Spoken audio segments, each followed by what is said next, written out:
I always thought I'd be the one to raise my kids, but sometimes life doesn't work out the way we want it to.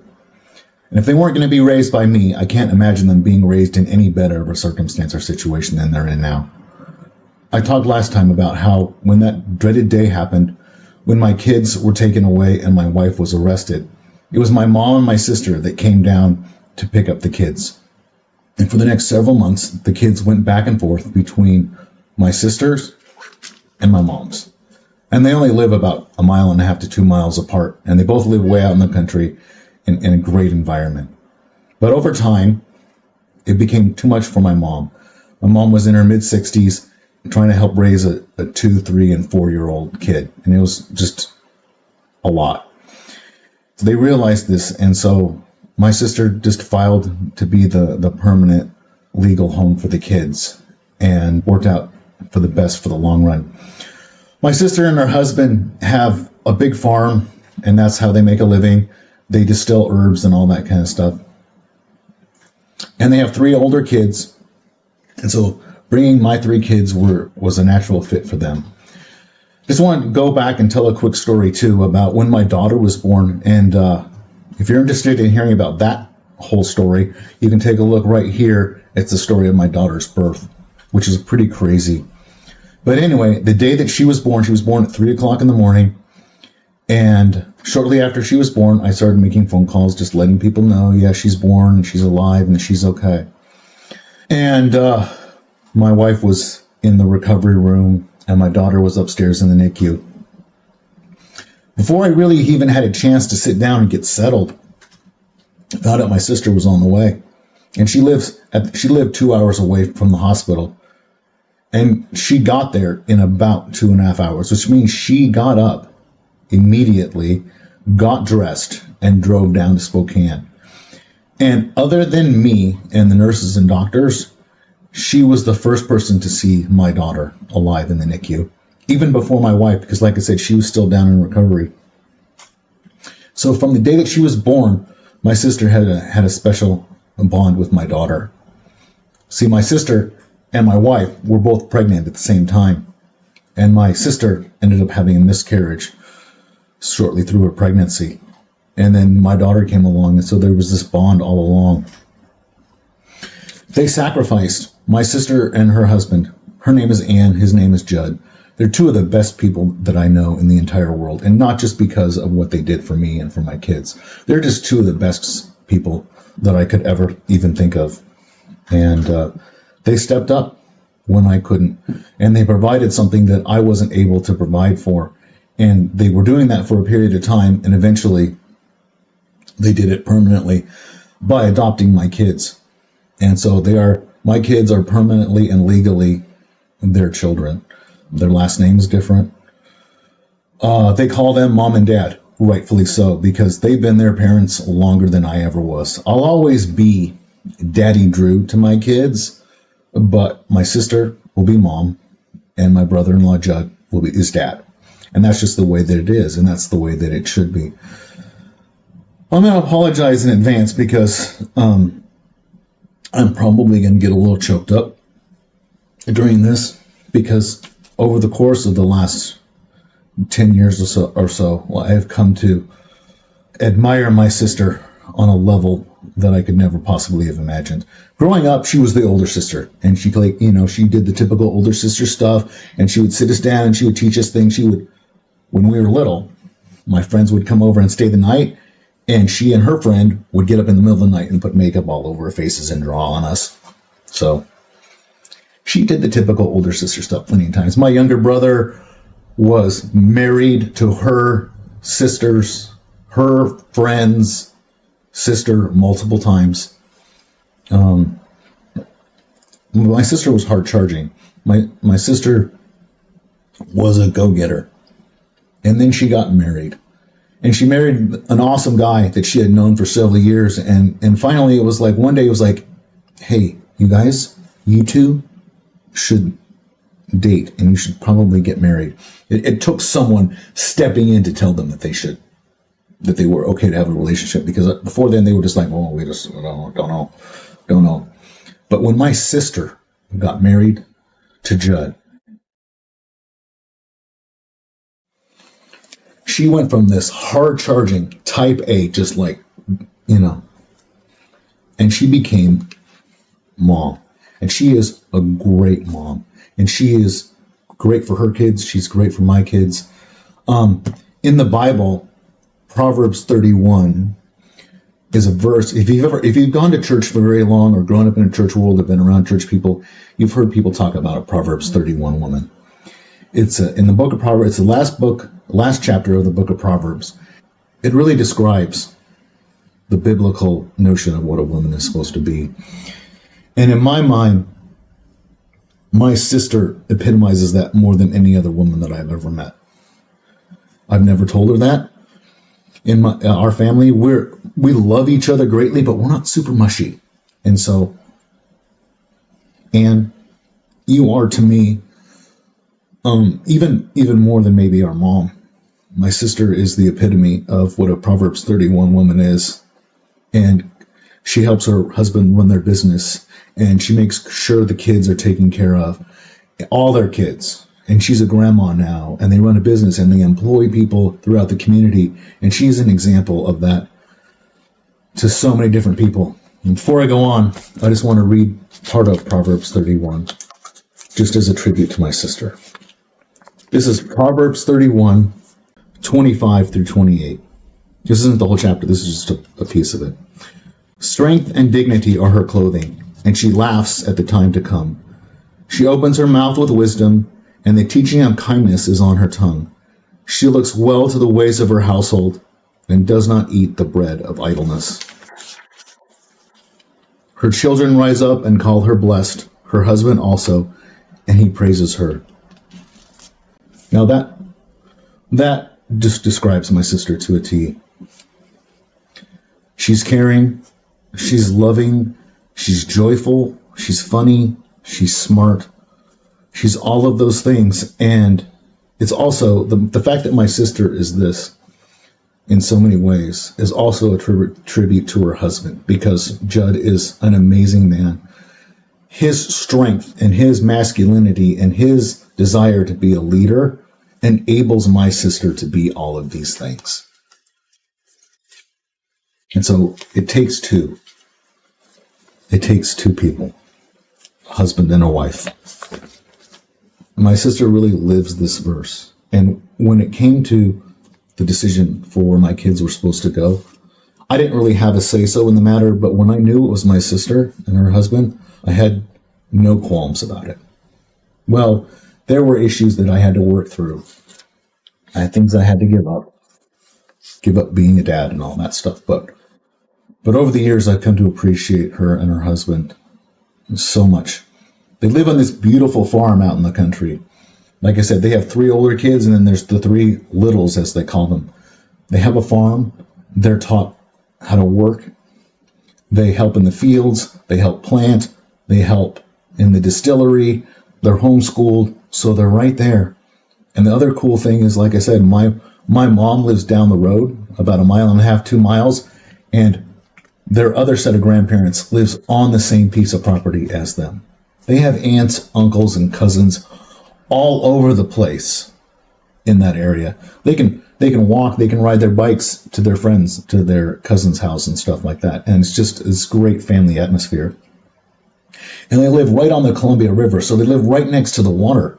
It's absolutely beautiful. It's like living in a picture postcard. This might be a stretch, but it's kind of the modern day Little House on the Prairie. It's glorious. So as I was thinking about this story and I was thinking about family, it reminded me of a lot of the talk that's going on right now in the culture, in the zeitgeist. There's this phrase that's now out there. It's called the Ordo Amoris, and it means the order of loves.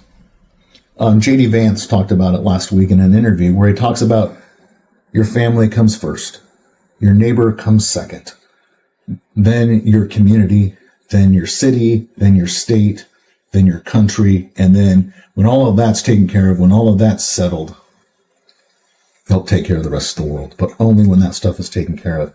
And this story of what happened and how my kids have been brought up is really an epitome of what this is, because they could have ended up being raised by strangers. They could have ended up being raised by someone who lived a long ways away, or someone that they never knew. But no, it was the family. It was the rightly ordered position. So it went from me, and then it was my sister. So my sister raised my kids because that's the order of love. That's the way, that is the natural order of things. And that led to now the official adoption, which is a whole nother story that I'll get into at some point in the future. But here we are now, 10 years later. I officially signed the papers to allow them to be adopted. It was late 2016, early 2017. And the adoption went official a few months later. They were issued new birth certificates and all those things. I didn't have a great relationship with my sister at the time. Naturally, there was a lot of animosity right there because it was right in the middle of all the things. And she had issues with me because of things that I had done, and I had issues with her because of things that I thought that she had done.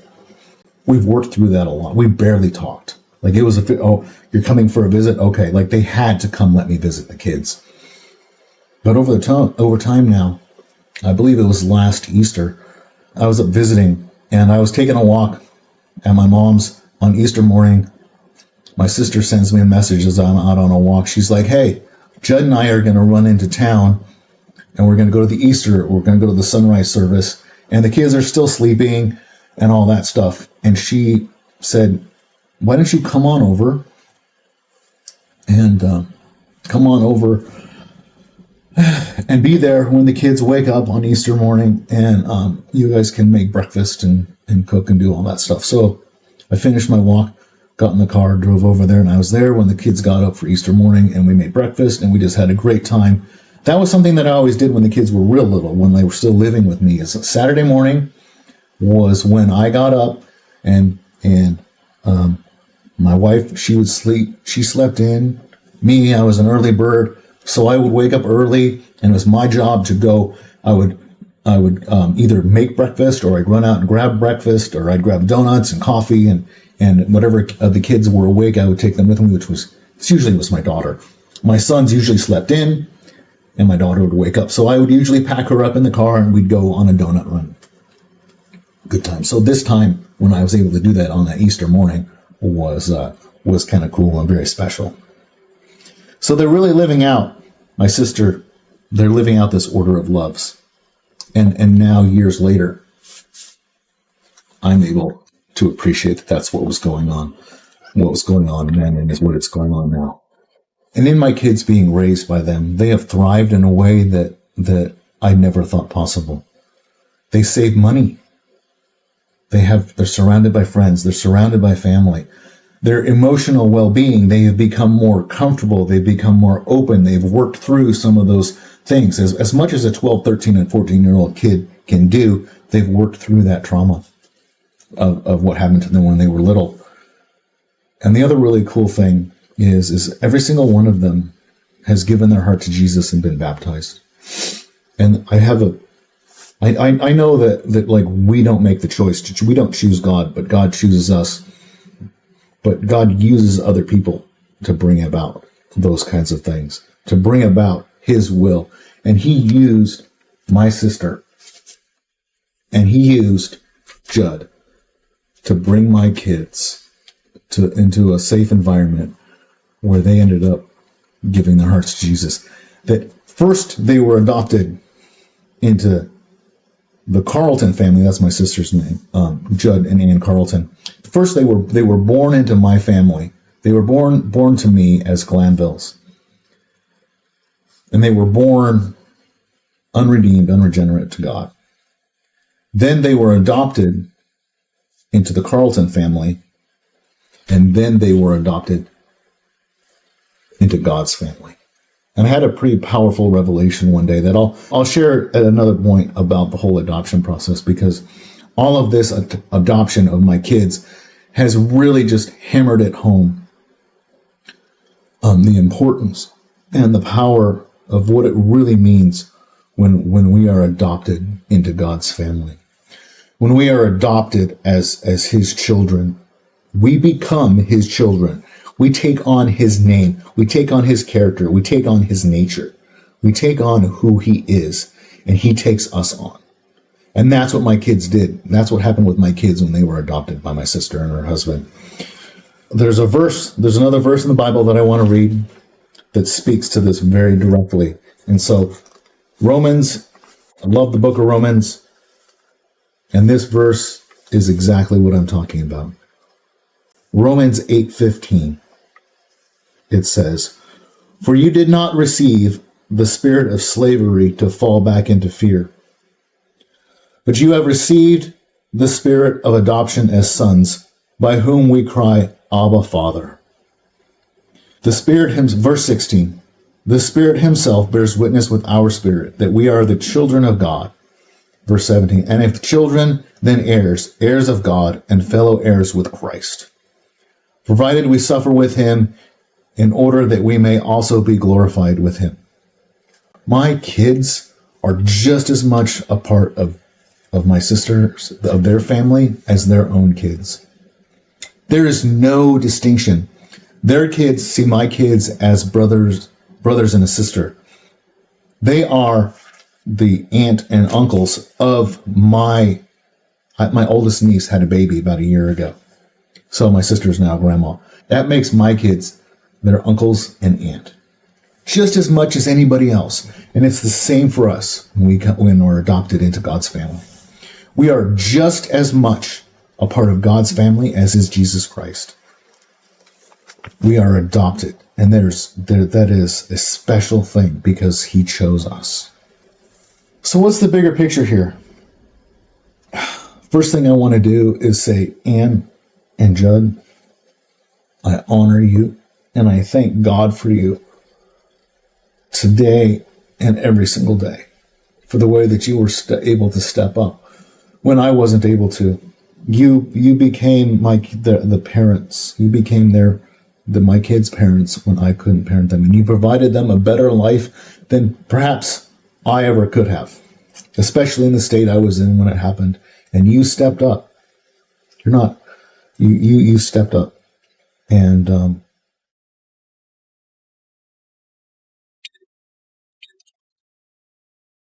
you did the right thing. You could have easily just said, this is not our place. This is not this. We already have our kids. We have our farm. We have our business. We have all these things. But you stepped up and you were like, we'll take on 3 more kids. We'll double the size of our family.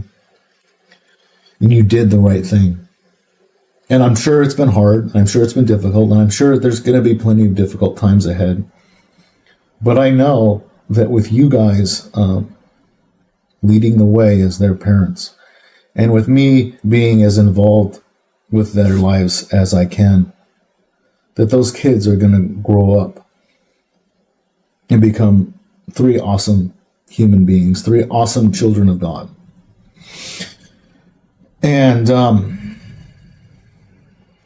it's not always easy for me to accept. There are days when I don't know that I can handle it. But then I remember who they're being raised by, and they're being raised by you, Ann and Judd, and they're being raised by God. And I can't imagine a better family to be a part of than yours and his. So I honor you today. And to all of you, I encourage you. Like, love calls us to do hard things sometimes, just like it called my sister. The right thing requires sacrifice. The right thing means stepping up when the time is right. The right thing means if you can help out your family, if you can be there for them in any way possible, that's what we're called to do first. So if this resonates with anybody, if you have an adoption story, if you have a story of when someone stepped up for you in your family, I encourage you to drop a comment down below, like the video, share the video, check out my social media down in the description below. So remember, we're adopted into God's family. Remember the order of loves. Remember who we are first. First, we're we're God's children, then we're family, and then it spreads out from there. So, thank you. I appreciate you listening. This was another one that was not easy to get through. I promise you, one of these days we'll do an easy one. Nah, probably not. But anyway, I'll talk to you later. I hope this touched you. So if you like this content, please give it a rating, a review, and share it with your friends. Also, if you'd like to learn a little bit more about me and what I'm all about and what I can maybe do for you, check out my website at thedangerousgentleman.org. That's thedangerousgentleman.org. Thank you for listening.